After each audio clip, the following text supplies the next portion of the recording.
ఈ video record అయిన కారణం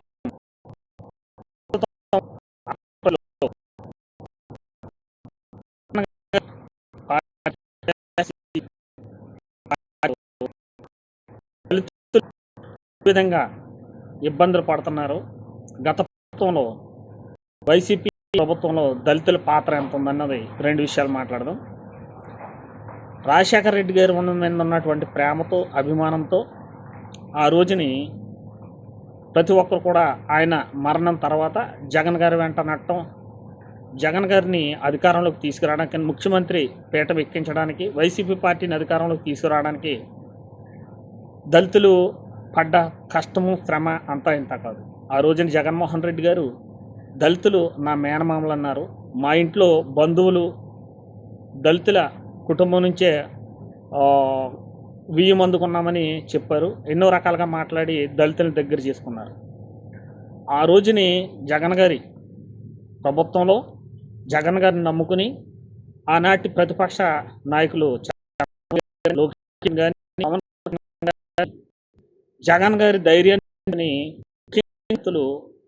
ఎన్ని రకాలుగా అడ్డదిడ్డాలుగా మాట్లాడి అనేక అసభ్యకరమైనటువంటి కామెంట్లు చేసి తొడలు కొట్టి మరి అధికారం కోల్పోయాక ఈ రోజుని జైలు జీవితం దాడులకి గురవుతూ ఉన్నారు. అయితే ఈరోజు కరుమూరి వెంకటరెడ్డి గారు అరెస్ట్ అవ్వడం, ఆయన అరెస్ట్ అయిన 12 గంటల్లోనే ఆయన్ని బెయిల్ మీద బయటికి తీసుకొచ్చారు. చిన్న స్థాయి కార్యకర్త నుంచి ఆ పార్టీ అధిష్టానం వరకు ఎంతో కృషి చేసి ఢిల్లీ స్థాయిలో వాళ్ళు ప్రలోభాలు చేసి మరి కరుమూరి వెంకటరెడ్డి గారిని 12 గంటలు నిండక ముందే ఆయన్ని విడిపించారు బెయిల్ పైన. కానీ మిమ్మల్ని నమ్ముకుని మీకోసం ప్రాణం పెట్టి మీకోసం ప్రాణాలైనా విడిచిపెట్టైనా కానీ మీకోసం పనిచేయాలని కొంత అనేక మంది అన్యాయంగా చాలా రౌడీజంగా మాట్లాడి ఈ రోజున జైలు పాలైపోతే మరి వాళ్ళని ఎందుకు ఇంత మేఘాల మీద మీ పార్టీ మొత్తం పనిచేసి వాళ్ళకి ఎందుకు న్యాయం చేయలేకపోయారు? ఎందుకు బయటికి తీసుకురాలేకపోయారు? ఒక్కసారి జగన్ గారి ప్రభుత్వంలో ఒక్క మాట వైసీపీ పార్టీలో మరి ఎంపీగా గెలిచినటువంటి నందిగామ సురేష్ గారు, మీరు ఆ రోజుని నందిగామ సురేష్ గారిని అడ్డం పెట్టుకుని ఒక దళితుడికి సామాన్యుడికి నేను ఎంపీని చేశాను అని ప్రజలందరినీ కూడా మభ్యపెట్టి దళితుల కోసమే మీరు పార్టీ ఎంతో చేసిందని నమ్మించడం కోసం ఆయన్ని ముందు పెట్టారు. అయితే ఆ రోజున మిమ్మల్ని నమ్ముకుని ఆయన కూడా అనేక రకాలుగా మరి ప్రతిపక్షాలను కామెంట్లు చేయడం జరిగింది. మరి మీ అధికారం కోల్పోయిన తర్వాత ఆయన జైలుకి వెళ్తే 3 నెలలు ఆయనకి జైలు నుంచి కనీసం బెయిల్ కూడా రాకుండా ఆయన ఎన్ని ఇబ్బందులు పడ్డారో ఆయన ఇంటర్వ్యూ చూస్తే చాలా బాధ అనిపిస్తూ ఉంది. మరి ఆయన ఎన్ని చిత్రహింసలు చేసినప్పటికీ కూడా మీరు ఎవ్వరూ పట్టించుకోలేదు. ఆయన మాట్లాడిన మాటలు చూస్తుంటే చాలా బాధ అనిపిస్తుంది. ఇంకోటి ఏంటంటే వాళ్ళ చిన్న కూతురు కూడా మాట్లాడిన మాటలకి ఆయన కన్నీళ్ళు పర్వంతం అవుతూ ఉన్నారు. మరి ఈ కనుమూరి వెంకటరెడ్డి గారికి చేసినటువంటి మీరు లీగల్ సర్వీసు మరి ఈ దళిత నాయకుడికి ఎందుకు చేయలేకపోయారు? ఒకసారి ఆయన ఏం మాట్లాడారో ఒకసారి విన్నాం. నా కూతురు అడిగిన బలమైన మాట ఏంటంటే, నాకేదన్నా జరిగితే నేను పంపించేస్తారా నాన్న, నేను ఏదైనా చేసుకుంటే నిన్ను వదిలేస్తారా అన్న మీనింగ్ కదా. ఆ సమయంలో మీ పార్టీకి సంబంధించిన నాయకులు ఎంతవరకు అండగా ఉన్నారు? అసలు లైట్ తీసుకున్నాను. నాకు ఈ మధ్యలో ఒకటి ఎదిగితే ఓర్చుకోలేను. ఈ మధ్యలో ఒక లోయెస్ట్ క్యాస్ట్ లో ఉన్నాడు. నేను లోయెస్ట్ అని కూడా చెప్తాను. నాకు నా ఎస్సీ అనేది నాకు ఎప్పుడు గొప్పే. నాల కావచ్చు, నాది కావచ్చు, 2 కులాల్లో నాకు గొప్పే. నా కూతురు అడిగిన బలమైన మాట చూసారా? ఎంత బాధాకరమైన విషయం. మిమ్మల్ని నమ్ముకుని మీరు ఆయన ఏదో ఎంపీని ఎందుకు చేశారు? సామాన్య వ్యక్తిని ఎంపీని చేశారని అందరు దళితులను అందరిని మోసం చేయడానికి మీరు చేసిన పని ఆ రోజు. కానీ ఈరోజు ఆయన కష్టాల్లో ఉంటే పార్టీ ఎవరు కూడా ఆయనకు సహకరించకుండా ఒక ఎంపీ స్థాయి వ్యక్తిని అన్ని చిత్రహింసలు చేస్తే చిన్న పాప నాకు ఏదన్నా జరిగితే నువ్వు బయటకు వదిలేస్తారా నాన్న అని అడిగిందని ఆ తండ్రి పెట్టుకుంటున్న కన్నీరు చాలా బాధ అనిపిస్తుంది. మీకోసం మిమ్మల్ని ముఖ్యమంత్రిగా చూడాలని, ముఖ్యమంత్రి పీఠం ఎక్కించాలని, మీ పార్టీని అధికారం రావాలని, మీ జాతిని ఉన్నత స్థాయిలో పెట్టాలని మరి దళితులు ఎంత కష్టపడి మిమ్మల్ని ఆ స్థాయికి తీసుకొచ్చారో ఈ రోజుని వాళ్ళ దుస్థితి ఎంత ఘోరంగా ఉంది. వెంకటరెడ్డి గారికి ఉన్నదేంటి, వీళ్ళకి లేనిదేంటి? మీరు ఎందుకు ఈ వర్గాన్ని ఇంత చిన్న చూపు చూస్తూ ఉన్నారు? మరొక వీడియో చూద్దాం. వీడు ఎంత ఎగస్ట్రాలు చేశాడంటే మిమ్మల్ని నమ్ముకుని మిమ్మల్ని సీఎం చేయాలని, ఒక రకంగా చెప్పాలంటే కుటుంబాన్ని కూడా పణంగా పెట్టేసి ఆ రోజున మాట్లాడాడు. తర్వాత అతనికి వచ్చిన దుస్థితి ఈ రోజున ఎందుకు మీరు పట్టించుకోవట్లేదు? ఒకసారి ఏం మాట్లాడాడు చూద్దాం.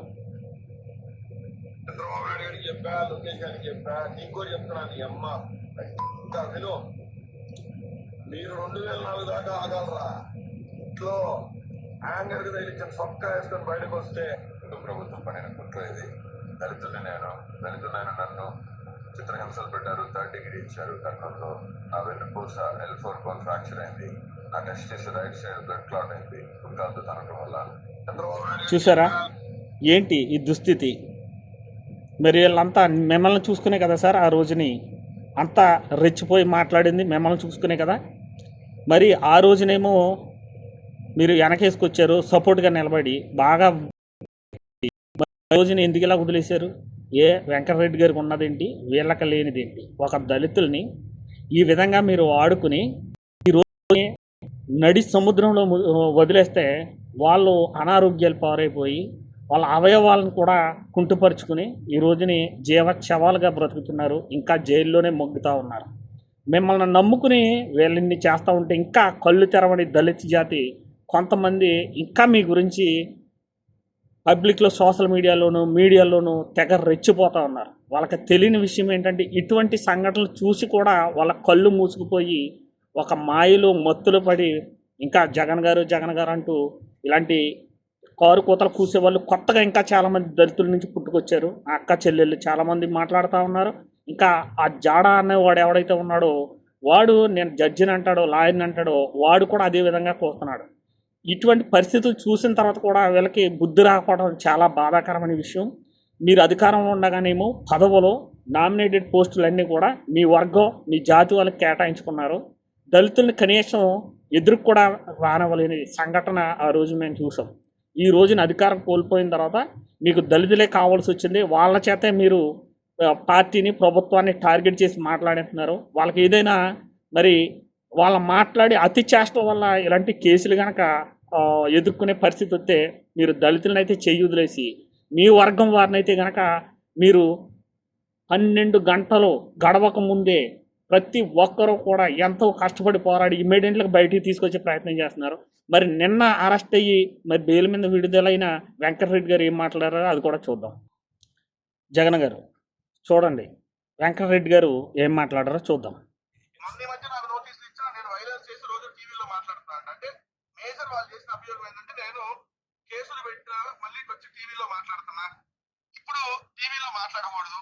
అది వాళ్ళు క్లియర్ గా చెప్పినటువంటిది. అంటే ఏంటంటే ప్రశ్నించేటటువంటి గొంతుని నొక్కేయాలి. నేను లేదంటే శంకర్ గారు లేదంటే మా పార్టీకి సంబంధించిన అనేక మంది అధికార ప్రతినిధులు వీళ్ళందరూ లేదంటే ఎనలిస్టులు గానో యూట్యూబ్ గానో ఉన్న వాళ్ళందరూ మాట్లాడుతున్న వాళ్ళందరి మీద కేసులు పెట్టారు. మొన్న 27 మంది మీద నోటీసులు ఇచ్చారు, మీరు చూశారు.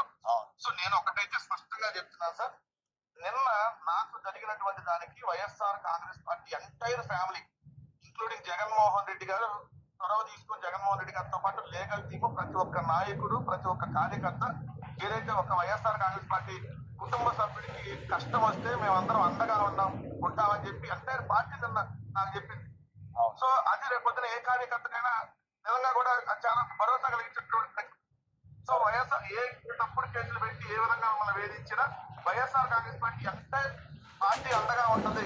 అది జగన్మోహన్ రెడ్డి గారి నుంచి కింద స్థాయి కార్యకర్త జిల్లా స్థాయి లీడర్ వరకు అందరూ అండగా ఉంటారంటానికి నిన్న అక్కడికి అనంతపురం అక్కడికి వచ్చినటువంటి ఎక్స్ఎమ్మెల్యేలు ఎక్స్ఎంపీలు అందరూ జగన్మోహన్ రెడ్డి గారు ప్రతి గంటకి మానిటరింగ్ చేస్తా ఉన్నారు. ఏమైంది, ఎంతవరకు వచ్చింది, ఎక్కడికి వెళ్ళాడు, తీసుకొచ్చారా, ఏం జరుగుతుందని.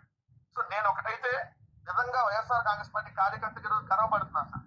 ఎందుకంటే ఒక నాయకుడు, ఒక కార్యకర్త, నేను ఒక చిన్న స్థాయి నుంచి వచ్చినాన్ని, ఈ రోజు నన్ను ఒక రాష్ట్ర అధికార ప్రతినిధి చేశారు జగన్మోహన్ రెడ్డి గారు.